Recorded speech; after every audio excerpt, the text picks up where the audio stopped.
আসসালামু আলাইকুম। ক্লাস 8 আগের ক্লাসে আমরা মেঘ বৃষ্টি চ্যাপ্টারটা রিভিশনটা পুরোটাই শেষ করেছিলাম। আগের দিন আমরা মনে হয় বৃষ্টিপাত কাকে বলে, বৃষ্টিপাতের রকম ভেদ, মানে পরিচলন বৃষ্টিপাত, শৈলক্ষেপ বৃষ্টিপাত এবং ঘূর্ণ বৃষ্টি, এই সবগুলো আমরা আলোচনা করেছিলাম এবং আমি তোমাদেরকে বেশ কিছু কোশ্চেন দিয়েছিলাম এগুলো লিখে আমাকে দেখানোর জন্য। তো একজন ছাড়া আর কেউই দেখাওনি, তার মানে আমি বুঝে নেবো যে তোমরা ভিডিওগুলো দেখো না। তো আমি তোমাদেরকে রিকোয়েস্ট করবো যে বাড়িতে ভিডিওগুলো দেখো আর দেখে টেক্সট বইটা তোমরা ভালো করে পড়ো, আর আমরা যে হোমওয়ার্ক দিচ্ছি, হোম টাস্ক দিচ্ছি, সেগুলো করে আমাদেরকে দেখাও, তোমাদেরই ভালো হবে, তাই না? তো যাই হোক, আগের পড়াটা আমাকে আগে লিখে দেখাও। এখনও আর দুদিন সময় দিচ্ছি, কালকের মধ্যে আমাকে, কাল পরশুর মধ্যে আমাকে দেখাও। আগে যে কোশ্চেন আনসারগুলো আমি দিয়েছি, মানে কোশ্চেনগুলো দিয়েছি, সেই আনসারগুলো টেক্সট বই থেকে খুঁজে খুঁজে লিখে আমাকে দেখাবে। রেফারেন্স বই ইউজ করবে না, টেক্সট বই থেকে নিজের ভাষায় লিখবে, লিখে আমাকে দেখাবে, কেমন? তো যাই হোক, আজকে আমরা জলবায়ু অঞ্চল এটা একটু আলোচনা করব। এটা আমাদের আগে হয়েছে, এটা আজকে রিভিশন হচ্ছে। আগে আমি খুঁটিয়ে খুঁটিয়ে পড়েছি, আলোচনা করেছি, আজকেও খুঁটিয়ে খুঁটিয়ে আলোচনা করব প্রত্যেকটা জিনিস। তো দেখো, জলবায়ু অঞ্চল, তাই তো? দেখবে আমরা টিভিতে দেখতে পাই অনেক সময়, ডিসকভারি চ্যানেল তোমরা অনেকেই দেখো, বা আমরা বইয়েও পড়েছি, বইয়েও বিভিন্ন ধরনের পশু পাখির ছবি আমরা দেখেছি। তো টিভিতে দেখবে আমরা দেখতে পাই যে বিভিন্ন ধরনের প্রাণী আমরা দেখতে পাই, তাই না? দেখবে অনেক সময় দেখি যে মেরু ভালুক, মেরু অঞ্চলে যেখানে প্রচণ্ড ঠান্ডা, সেখানে মেরু ভালুক দেখতে পাওয়া যায়। তো সেই মেরু ভালুক কিন্তু আমরা যেখানে থাকি এখানে কিন্তু দেখতে পাওয়া যায় না, তাই না? আবার দেখবে যেখানে প্রচণ্ড ঠান্ডা সেখানে লোমশ কুকুর, বড় বড় লোমওয়ালা কুকুর দেখতে পাওয়া যায়। আর এখানে দেখো, এখানে কিন্তু বড় লোমওয়ালা কুকুর আমরা দেখতে পাই না, খুব কম দেখতে পাই, অনেকেই বাড়িতে শখ করে পোষে। তো এখানে ওই ছোট ছোট লোমওয়ালা কুকুর আমরা দেখতে পাই, তাই তো? তারপর দেখবে পৃথিবীর বিভিন্ন অঞ্চলের মানুষের খাদ্যাভ্যাসও বিভিন্ন রকমের। যেমন দেখো, আমরা এখানে যেরকম খাবার খাই, ঠিক সেরকম খাবার কিন্তু যারা শীত প্রধান অঞ্চলে থাকে তারা কিন্তু এরকম খাবার খায় না, তাদের খাদ্যাভ্যাস আলাদা, তাদের সংস্কৃতিও আলাদা, আমাদের সংস্কৃতি আলাদা, তাই না? তারপর দেখবে বিভিন্ন অঞ্চলের উদ্ভিদ বিভিন্ন ধরনের। যেমন ধরো এখানে শাল, সেগুন, এইসব পর্ণমোচী উদ্ভিদ আমরা দেখতে পাই। আবার যদি আমরা ধরো শীত প্রধান অঞ্চলে যাই, যেমন ধরো ওই মেরু অঞ্চলের কাছাকাছি অঞ্চলে যাই, সেখানে আমরা ঝোপ, তুন্দ্রা, মানে তুন্দ্রা জলবায়ু অঞ্চলে যদি যাই আমরা, তাহলে দেখতে পাবো ওই শ্যাওলা জাতীয় উদ্ভিদ, তাই না? তারপর দেখবে অ্যামাজন নদী, তোমরা তো অ্যামাজন নদীর কথা অনেকেই শুনেছো। অ্যামাজন নদীর কাছাকাছি অঞ্চলে আমরা দেখতে পাই যে ঘন চিরহরিত অরণ্য দেখতে পাই, কিন্তু এই অঞ্চলে আমরা পর্ণমোচী উদ্ভিদ দেখতে পাই। আবার মেরু অঞ্চল যদি আমরা যাই, মরু অঞ্চল, মরুভূমিতে আমরা কাঁটা জাতীয় উদ্ভিদ দেখতে পাই, তাই তো? তাহলে এটা আমরা দেখতে পাচ্ছি যে পৃথিবীর বিভিন্ন অঞ্চলে বিভিন্ন ধরনের উদ্ভিদ বা বিভিন্ন ধরনের প্রাণী বা মানুষের খাদ্যাভ্যাসও বিভিন্ন, তাদের সংস্কৃতি আলাদা, তো বিভিন্ন ধরনের জীববৈচিত্র্য আমরা দেখতে পাচ্ছি, তাই তো? তো এটা কেন হচ্ছে? এটা সাধারণত জলবায়ু অঞ্চলটা যেহেতু, মানে বিভিন্ন অঞ্চলে বিভিন্ন ধরনের জলবায়ু যেহেতু পরিলক্ষিত হচ্ছে, সেজন্যই সেই জলবায়ুর ওপর নির্ভর করেই সেই অঞ্চলের উদ্ভিদ, প্রাণী, মানুষের জীবনযাত্রা বিভিন্ন ধরনের হচ্ছে, তাই তো? তো দেখো, জলবায়ু অঞ্চলটা জানার আগে আমাদেরকে জানতে হবে যে জলবায়ুটা কি। জলবায়ু হচ্ছে কোনো একটা অঞ্চলে 30 থেকে 40 বছরের আবহাওয়ার যে গড় অবস্থা, সেটাকে বলা হয় জলবায়ু, ঠিক আছে? কোনো একটা অঞ্চলে 30 থেকে 40 বছরের গড় আবহাওয়ার যে অবস্থা, মানে আবহাওয়ার গড় যে অবস্থা, এই যে আবহাওয়া বলতে ওই বৃষ্টিপাত, উষ্ণতা, আর্দ্রতা, তো তার 30 থেকে 40 বছরের গড় যে অবস্থা, সেটাকে বলা হয় জলবায়ু। বাট জলবায়ু অঞ্চল কি? জলবায়ু অঞ্চল হচ্ছে একটা বিস্তীর্ণ অঞ্চল জুড়ে জলবায়ুটা একই রকম থাকে, তাই না? তো সেটাকে বলা হচ্ছে জলবায়ু অঞ্চল। মানে একই জলবায়ু অঞ্চলে ওই সমধর্মী উষ্ণতা, বৃষ্টিপাত এসব লক্ষ্য করা যায়। আর সেই বৈশিষ্ট্যের উপর ভিত্তি করে সেখানকার মৃত্তিকা, স্বাভাবিক উদ্ভিদ এবং জীববৈচিত্র্যও একই রকম হয়, তাই তো। তারপর দেখবে একটা জলবায়ু অঞ্চল থেকে আর একটা জলবায়ু অঞ্চলে যখন প্রবেশ করা হয় তখন একটা জলবায়ু অঞ্চলের বৈশিষ্ট্যটা ধীরে ধীরে অপর জলবায়ু অঞ্চলে মিশে যায়। তো সেই অঞ্চলটাকে, মানে সেই দুটো জলবায়ু অঞ্চল যখন একটা জায়গায় আলাদা হচ্ছে, সেটাকে বলা হয় জলবায়ুর পরিবর্তনশীল অঞ্চল, ট্রানজিশনাল জোন বা জলবায়ুর পরিবর্তনশীল অঞ্চল, এটা মনে রাখবে। ঠিক আছে, তাহলে এখানে আমরা দেখো ক্লাইমেট জোন বা জলবায়ু অঞ্চল কি সেটা আমরা জানলাম, আর কি জানলাম, জলবায়ুর পরিবর্তনশীল অঞ্চল বা ট্রানজিশনাল জোন। ঠিক আছে, তো পৃথিবীতে এরকম বিভিন্ন ধরনের জলবায়ু অঞ্চল পরিলক্ষিত হয়, যেমন নিরক্ষীয় জলবায়ু অঞ্চল, তারপর মৌসুমী জলবায়ু অঞ্চল, তুন্দ্রা জলবায়ু অঞ্চল, তাই তো, ভূমধ্যসাগরীয় জলবায়ু অঞ্চল। তো আজকে আমরা নিরক্ষীয় জলবায়ু অঞ্চলটা আলোচনা করব। নিরক্ষীয় জলবায়ু অঞ্চলের অবস্থান, জলবায়ুর বৈশিষ্ট্য, এই অঞ্চলের জীববৈচিত্র্য, আর্থসামাজিক পরিবেশ এবং মানুষের জীবনযাত্রা, এই সবগুলোই আমরা আজকে আলোচনা করব। তো দেখো নিরক্ষীয় অঞ্চল কোনটা সেটা তোমরা জানো, তাও তবু আমি বলছি। দেখো পৃথিবীর মানচিত্রটা একটু কল্পনা করো, তাহলে বুঝতে পারবে। নিরক্ষরেখার যে দুই পাশে 5 ডিগ্রি থেকে 10 ডিগ্রি উত্তর ও দক্ষিণ অক্ষাংশের মাঝে যে অঞ্চলটা, সেই অঞ্চলে যে জলবায়ু দেখা যায় সেটাকে বলা হয় নিরক্ষীয় জলবায়ু অঞ্চল। আর এই অঞ্চলে, নিরক্ষীয় জলবায়ু অঞ্চলে উষ্ণ ও আর্দ্র জলবায়ু পরিলক্ষিত হয় এবং সারা বছর অত্যাধিক উষ্ণতা থাকে এবং প্রচুর পরিমাণে বৃষ্টিপাত হয়, যার জন্য গভীর অরণ্য সৃষ্টি হয়েছে। সেই জন্য এই জলবায়ু অঞ্চলকে নিরক্ষীয় বৃষ্টি অরণ্য বা ইকুয়েটোরিয়াল রেইন ফরেস্ট রিজিয়নও বলা হয়। কি বলা হয়? নিরক্ষীয় বৃষ্টি অরণ্য। যেহেতু সারা বছর প্রচুর বৃষ্টিপাত হচ্ছে, প্রচুর উষ্ণতা অনেক বেশি থাকে এবং গভীর অরণ্য সৃষ্টি হয়েছে, সেজন্যই বলা হচ্ছে নিরক্ষীয় বৃষ্টি অরণ্য। ঠিক আছে, অবস্থানটা কি? অবস্থান বললাম ওই যে 5 থেকে 10 ডিগ্রি উত্তর ও দক্ষিণ অক্ষরেখা বরাবর এই জলবায়ু পরিলক্ষিত হয়। যেমন দেখো আফ্রিকার কঙ্গো নদী অববাহিকা, কঙ্গো বা জাইরে নদী অববাহিকা, তারপর দক্ষিণ আমেরিকার অ্যামাজন নদী অববাহিকা, সেখানেও নিরক্ষীয় জলবায়ু পরিলক্ষিত হয়। আর কোথায়? দক্ষিণ পূর্ব এশিয়ার ইন্দোনেশিয়া, মালয়েশিয়া, ফিলিপাইন্স, ভারতের দক্ষিণ পশ্চিম অংশ, শ্রীলঙ্কার দক্ষিণ অংশ, আর কলম্বিয়ার পশ্চিম উপকূল, মাদাগাস্কারের পূর্বাংশ, মধ্য আমেরিকার পানামা, কোস্টারিকা, ক্যারিবিয়ান দ্বীপপুঞ্জের কিছু অঞ্চল, এই অঞ্চলগুলোতেই নিরক্ষীয় জলবায়ু পরিলক্ষিত হয়। ঠিক আছে, এরপর আমরা এই জলবায়ুর কিছু বৈশিষ্ট্য জানবো। জলবায়ুর বৈশিষ্ট্যের মধ্যে রয়েছে প্রথমেই উষ্ণতা।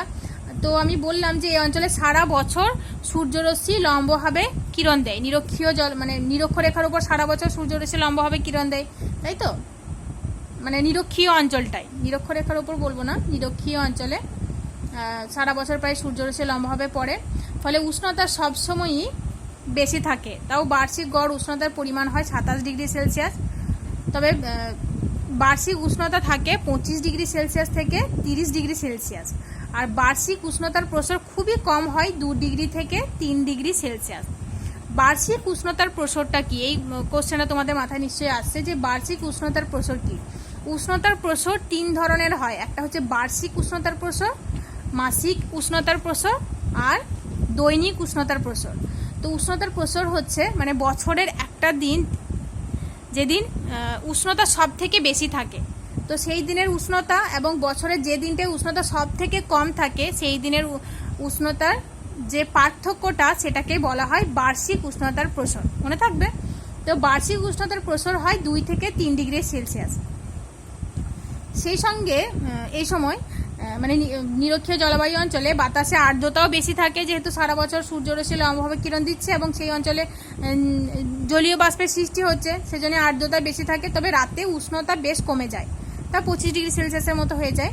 তো সেই জন্যেই যেহেতু রাতেরবেলা উষ্ণতা একটু কমে যাচ্ছে, সেজন্যই নিরক্ষীয় অঞ্চলকে বলা হয়, মানে রাত্রিটাকে বলা হয় ক্রান্তীয় শীতকাল। কি বলা হয়? ক্রান্তীয় শীতকাল বা উইন্টার্স অফ ট্রপিক্স।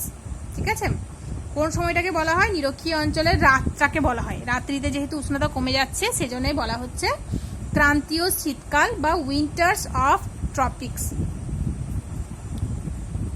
তো সারা বছর ধরে এই অঞ্চলে, নিরক্ষীয় জলবায়ু অঞ্চলে দিন ও রাতের পরিমাণ প্রায় সমান থাকে, মানে 12 ঘন্টা দিন 12 ঘন্টা রাত। তো এত কম বার্ষিক উষ্ণতার প্রসার পৃথিবীর আর কোনো জলবায়ু অঞ্চলে দেখা যায় না, নিরক্ষীয় জলবায়ু অঞ্চলেই একমাত্র দেখা যায়। এই জলবায়ু অঞ্চলে সারা বছর বেশি উষ্ণতার কারণে গভীর নিম্নচাপ অবস্থান করে, এবং এই অঞ্চলে স্থলভাগের থেকে জলভাগের পরিমাণটা বেশি, মানে 5 ডিগ্রি থেকে 10 ডিগ্রি উত্তর ও দক্ষিণ অক্ষরেখা বরাবর যে স্থানটা, সেখানে স্থলভাগের থেকে জলভাগের পরিমাণ বেশি হয়। প্রচুর পরিমাণে জলীয় বাষ্প বাতাসে মেশে এবং এই উষ্ণ আর্দ্র বাতাস আকাশে উঠে শীতল এবং ঘনীভূত হয়ে প্রচুর পরিমাণে পরিচলন প্রক্রিয়ায় বৃষ্টিপাত ঘটায়। পরিচলন প্রক্রিয়ায় প্রচুর বৃষ্টিপাত ঘটায়, তাও কত বছরে 200 সেন্টিমিটার থেকে 250 সেন্টিমিটার বৃষ্টিপাত ঘটায়। আর বছরের বৃষ্টিপাতের সংখ্যা হয় মানে 250 দিন থেকে 300 দিন বৃষ্টিপাত হয়, মানে বেশিরভাগ দিনই বৃষ্টিপাত হয় এখানে। তবে প্রতিদিন সকালবেলা আকাশ পরিষ্কার থাকে, বিকেলের দিকে মানে 3টে থেকে 4টের সময় ঘন কিউমুলোনিম্বাস মেঘের সৃষ্টি হয়, এবং সেই কিউমুলোনিম্বাস মেঘ থেকে প্রচণ্ড ঝড় বিদ্যুৎ সহ বৃষ্টি হয়। আর এই যে 3টে থেকে 4টের দিকে বিকেলের দিকে বৃষ্টি হচ্ছে, এটাকে বলা হয় 4 o'clock রেইন। কি বলা হয়? 4 o'clock রেইন। তো তোমাদের এরকম কোশ্চেন আসতে পারে যে 4 o'clock রেইন কোন জলবায়ু অঞ্চলে পরিলক্ষিত হয়। ঠিক আছে, তো নিরক্ষীয় জলবায়ু অঞ্চলে কোন কোন স্থানে তোমরা এটাও বলতে পারবে, আমাজন নদী অববাহিকা, কঙ্গো নদী অববাহিকা, জাইরন নদী অববাহিকা, এগুলোতে হয়, তাই তো। তবে রাত্রিবেলা আকাশটা একটু মেঘমুক্ত হয়ে তাপমাত্রা কিছুটা কমে যায়। এই যে অঞ্চলটা, এই যে 4 o'clock রেইন হচ্ছে, এই অঞ্চলটা হচ্ছে নিরক্ষীয় নিম্নচাপ বলয়, অর্থাৎ আন্তঃক্রান্তীয় অভিসরণ অঞ্চল। এটাকে বলা হয় ITCZ, ইন্টারট্রপিক্যাল কনভার্জেন্স জোন, তাই তো, আন্তঃক্রান্তীয় অভিসরণ অঞ্চল। যে অঞ্চলটায় তোমরা দেখেছো পৃথিবীর মানচিত্র এর আগে যখন আমরা একটা চ্যাপ্টারে আলোচনা করছিলাম তোমাদেরকে, ওই বায়ুচাপ বলয়, বায়ু প্রবাহ, ওখানে আমি যখন বায়ুচাপ বলয়গুলো ছবি এঁকে তোমাদেরকে বোঝাচ্ছিলাম, তখন একটা অঞ্চলে বলেছিলাম আমি যে নিরক্ষীয় নিম্নচাপ বলয় সেখানে কি হচ্ছে, উত্তর পূর্ব আয়নবায়ু এবং দক্ষিণ পূর্ব আয়নবায়ু মিলিত হচ্ছে। তো ওই অঞ্চলটাকে আমি বলেছিলাম ITCZ, মনে করো একটু ছবিটা, তাহলে বুঝতে পারবে, তাই তো। তো ওইটাই হচ্ছে আন্তঃক্রান্তীয় অভিসরণ অঞ্চল। তো এরপর আমরা এই জলবায়ু অঞ্চলের জীব বৈচিত্র্য সম্পর্কে একটু বলবো। দেখো, এই অরণ্যে সারা বছর গাছে সবুজ পাতা থাকে, যেহেতু সারা বছর বৃষ্টিপাত হচ্ছে সেজন্য গাছে সবুজ পাতা থাকে সারা বছর ফুলও ফোটে, ফলও ধরে। তাই এই অঞ্চলটাকে কি বলা হয়? চিরসবুজ অরণ্য। কি বলা হয়? চিরসবুজ অরণ্য বা এভারগ্রিন ফরেস্ট। তো এই যে নিরক্ষীয় জলবায়ু অঞ্চলের বিভিন্ন অঞ্চলে বিভিন্ন ধরনের উদ্ভিদ জন্মায়, যেমন দেখো আমাজন নদী, ব্রাজিলের আমাজন নদী অববাহিকায় যে অরণ্য, সেটা ক্রান্তীয় অরণ্য, সেলভা নামে পরিচিত। আর এই সেলভা অরণ্যে বিভিন্ন প্রজাতির উদ্ভিদ দেখা যায়, যেমন rubber, rosewood, Brazil nut, iron wood, বাঁশ, এসব দেখা যায়, এইসব উদ্ভিদ জন্মায়। তারপর দক্ষিণ আফ্রিকার জায়রে বা কঙ্গো নদী অববাহিকায় নিরক্ষীয় অরণ্যে মেহগনি, রবার, পাম, কোকো, সিঙ্কোনা এইসব গাছ পরিলক্ষিত হয়। আবার দক্ষিণ পূর্ব এশিয়ার নিরক্ষীয় অঞ্চলে শাল, সেগুন, আবলুস, রবার এইসব গাছ জন্মায়। তারপর উপকূল অঞ্চলে প্রচুর পরিমাণে নারকেল, তাল গাছ জন্মায়। এই অরণ্যে নানা প্রজাতির গাছপালা জন্মায়। প্রায় 300 প্রজাতির গাছ এই নিরক্ষীয় জলবায়ু অঞ্চলে দেখা যায়। পৃথিবীর আর কোনো জলবায়ু অঞ্চলে এত প্রজাতির গাছ দেখা যায় না যতটা নিরক্ষীয় জলবায়ু অঞ্চলে দেখা যায়। ঠিক আছে। আর এই অঞ্চলের গাছগুলোর কাঠ খুব শক্ত হয়, খুব ভারীও হয়, আর খুব লম্বা হয়, আর গাছের গুঁড়িটা মোটা হয় গাছের গুঁড়িটা খুব মোটা হয়, আর পাতাগুলোও বেশ চওড়া হয়। আর এই অঞ্চলের গাছগুলো এমন ঠাসাঠাসিভাবে অবস্থান করে যে অরণ্যের ওপর একটা চাদোয়ার সৃষ্টি হয়, কেনাপি যেটাকে বলে, মানে কেনাপির মতো ঢেকে যায়। আর এর মধ্য দিয়ে, যেহেতু চাদোয়ার মতো সৃষ্টি হয়, তো তার মধ্য দিয়ে সূর্যের আলো অরণ্যের তলদেশে প্রবেশ করতে পারে না, তাই অরণ্যের তলদেশটা স্যাঁতসেঁতে অন্ধকার এবং লতা, গুল্ম, পরগাছা গজিয়ে দুর্গম পরিবেশের সৃষ্টি হয়। ঠিক আছে। তো দেখো এই ঘন অরণ্য, ঘন দুর্ভেদ্য অরণ্যে গাছে চড়তে পারে এমন পশু পাখি এবং বিভিন্ন ধরনের জীবজন্তু দেখতে পাওয়া যায়। যেমন দেখো বাদর, গরিলা, শিম্পাঞ্জি, ওরাংওটাং এসব দেখতে পাওয়া যায়। আবার এই অঞ্চলের নদীতে বিভিন্ন ধরনের সাপ দেখতে পাওয়া যায়, বড় বড় সাপ, বিষাক্ত কীটপতঙ্গ দেখা যায়। বিভিন্ন ধরনের বিভিন্ন প্রজাতির পাখি দেখতে পাওয়া যায়। তারপর অরণ্যের তলদেশে বিচরণ করে এমন প্রাণী যেমন হরিণ, গন্ডার, হাতি, জেব্রা। তারপর নদী এবং জলাশয়ে প্রচুর পরিমাণে কুমির, জলহস্তী এসব প্রাণী দেখতে পাওয়া যায়। দেখো এই অঞ্চলের মানুষের আর্থসামাজিক পরিবেশ কীরকম এবং জীবনযাত্রাটা কীরকম সেটা একটু জেনে নিই। তো এই অঞ্চলে আমি বললাম যে অস্বাস্থ্যকর একটা পরিবেশের সৃষ্টি হয়, উষ্ণ আর্দ্র অস্বাস্থ্যকর জলবায়ু সৃষ্টি হয়, বিপদসংকুল এবং যেহেতু ঘন বন দেখা যায় তো বন্য পরিবেশ, এখানে বন্য পরিবেশে জনবসতিও খুব একটা বেশি দেখা যায় না, মানে বিরল জনবসতি দেখা যায়। তবে দক্ষিণ আফ্রিকার জায়রে বা দক্ষিণ আমেরিকার আমাজন নদী অববাহিকার তুলনায় দক্ষিণ পূর্ব এশিয়ার নিরক্ষীয় অঞ্চলে বেশি লোক বসবাস করে। জায়রে নদী অববাহিকায় পিগমি, তারপর উচ্চ আমাজন অববাহিকায় রেড ইন্ডিয়ান, তারপরে দক্ষিণ পূর্ব এশিয়ায় সোমাং প্রজাতির মানুষরা বসবাস করে। আর এই অঞ্চলের মানুষদের প্রধান জীবিকা হচ্ছে বনের ফলমূল সংগ্রহ করা, বনজ সম্পদ সংগ্রহ করা, পশু শিকার করা, এইসব কাজ করেই জীবিকা নির্বাহ করে। বর্তমানে এই অঞ্চলে অরণ্যের কাছাকাছি বন জঙ্গল পরিষ্কার করে মানুষ আদিম প্রথায় স্থানান্তর কৃষির মাধ্যমে ভুট্টা, মিষ্টি আলু, ওল এইসব চাষবাস করে। স্থানান্তর কৃষি হচ্ছে একটা অঞ্চলে মানুষ কৃষিকাজ করলো, কিছু বছর করলো, আবার ওই জায়গা ছেড়ে দিয়ে মানুষ চলে গিয়ে আবার অন্য একটা জায়গায় বন জঙ্গল সাফ করে সেখানে কৃষিকাজ করতে থাকলো। এই যে যাযাবরের মতো একটা জীবনযাত্রা, এখানে থাকলো, কৃষিকাজ করলো, আবার 1 বছর পর বা 2 বছর পর অন্য জায়গায় গিয়ে মানে কৃষিকাজ করে ওখানে বসবাস করতে থাকলো। এটাকে বলা হয় স্থানান্তর কৃষি, ঠিক আছে। তবে কোথাও কোথাও কোনো অঞ্চলে স্থায়ীভাবে কৃষিকাজ করা হয়, স্থায়ীভাবেও কৃষিকাজ করে মানুষ। তারপর দেখো এই অঞ্চলে বিভিন্ন ব্যবসায়ীরা বিভিন্ন বাগিচা কৃষিও শুরু করেছে। এটা মানে 19বিংশ শতাব্দীতেই শুরু হয়েছে। যেমন দেখো দক্ষিণ পূর্ব এশিয়ায় মালয়, জাভা, সুমাত্রায় রবার চাষ হয়, তাই তো। রবার হচ্ছে আমাদের খুবই একটা মানে খুবই প্রয়োজনীয় একটা পানীয়, আমরা অনেকেই এই কফি পান করি, তাই তো। সরি, রবার মানে আমি রবারের কথা মানে কফির কথা বলতে চাইছি, যে কফি এখানে চাষ হয় বাগিচা কৃষির মাধ্যমে।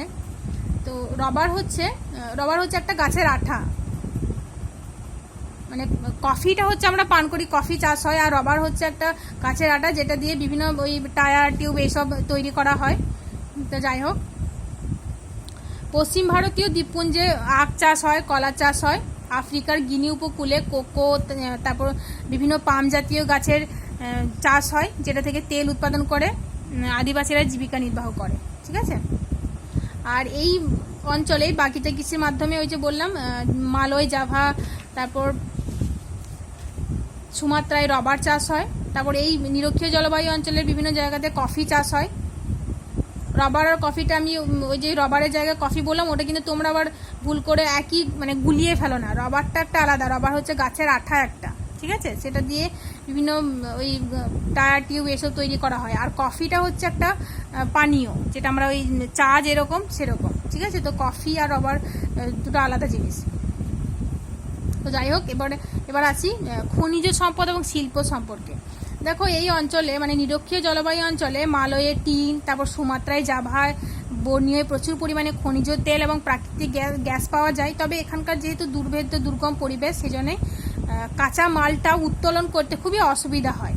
ভারী কাঁচামাল সেভাবে উত্তোলন করা যায় না, সেই জন্যই এখানে ভারী শিল্পও তেমন গড়ে ওঠেনি। তবে এই যে কৃষিজ দ্রব্য যেমন ওই রবার, তারপর কফি, এইসবকে কেন্দ্র করে কৃষিজ, বনজ এবং খনিজ দ্রব্যের উপর নির্ভর করে কিছু শিল্প এখানে গড়ে উঠেছে, তবে ভারী শিল্প তেমন গড়ে ওঠেনি, ঠিক আছে। এখানকার সাম্প্রতিক অবস্থা আগের তুলনায় একটু উন্নত হয়েছে, যেমন অস্বাস্থ্যকর জলবায়ু, দুর্গম জঙ্গল, তারপর বিষাক্ত কীটপতঙ্গের উপদ্রব, বিভিন্ন ধরনের ভয়ঙ্কর প্রাণীদের অবস্থান, তারপর বিভিন্ন ধরনের রোগের উপদ্রব এখানে রয়েছে। ম্যালেরিয়া, কালাজ্বর, ইবোলা এসব রোগ এখানে দেখতে পাওয়া যায়, মানে মানুষের হয়। তো এই জন্যই এখানে অর্থনৈতিক উন্নতিটা খুবই কম। তবে বর্তমানে জনসংখ্যা যেহেতু বৃদ্ধি পাচ্ছে, সেজন্যই মানুষ এইসব অঞ্চলগুলোতে জনবসতি গড়ে তোলার পরিকল্পনা করছে এবং জনবসতি গড়েও উঠছে। ক্রমাগত যেহেতু মানুষের চাহিদা, বসতির চাহিদা বাড়ছে, তারপর জমি চাহিদা বাড়ছে, সেই জন্য এই অঞ্চলগুলোতে জনবসতি গড়ে উঠছে। 1970 সালে ট্রান্স আমাজন হাইওয়ের মাধ্যমে এই অঞ্চলটাকে বহির্বিশ্বের সঙ্গে যুক্ত করা হয়েছে। তো এই অঞ্চলগুলোতে নতুনভাবে জনবসতি গড়ে উঠছে, এবং বিভিন্ন ধরনের শিল্প গড়ে উঠছে, কৃষি প্রসার হচ্ছে। তো তার ফলে এখানকার জীববৈচিত্র্যটাও কিন্তু নষ্ট হচ্ছে এবং পরিবেশেরও ক্ষয়ক্ষতি হচ্ছে। ঠিক আছে, তো তোমাদের নিরক্ষীয় জলবায়ু অঞ্চলটা হয়ে গেল। এখানে আজকে যেটা আমরা আলোচনা করলাম তার মধ্যে তোমরা জলবায়ু কাকে বলে, জলবায়ু অঞ্চল কাকে বলে, তারপর জলবায়ুর পরিবর্তনশীল অঞ্চল বলতে কি বোঝো, আর নিরক্ষীয় জলবায়ু অঞ্চলের অবস্থান, জলবায়ুর বৈশিষ্ট্য, তারপর জীববৈচিত্র্যের মধ্যে রয়েছে স্বাভাবিক উদ্ভিদ ও বন্য প্রাণী, এবং আর্থসামাজিক পরিবেশ এবং জীবনযাত্রা। এই যেগুলো আমি আলোচনা করলাম সেগুলো টেক্সট বই থেকে একটু ভালো করে পড়বে। নেক্সট ক্লাসে আমরা ইনশাআল্লাহ মৌসুমী জলবায়ু অঞ্চলটা আলোচনা করব। ঠিক আছে, একসঙ্গেই দুটো জলবায়ু অঞ্চল আলোচনা করছি না, কারণ তোমরা এগুলো একসঙ্গে গুলিয়ে ফেলবে। তো সেই জন্যই আজকে এটাই থাক। নেক্সট ক্লাসে মৌসুমী জলবায়ু অঞ্চলটা আমরা শুরু করব। তার আগে তোমরা ওই পড়াটা আমাকে দেবে, আগের ক্লাসে যে পড়াটা আমি দিয়েছি সেটা তোমরা আমাকে লিখে দেখাবে, কেমন? ঠিক আছে, আসসালামু আলাইকুম।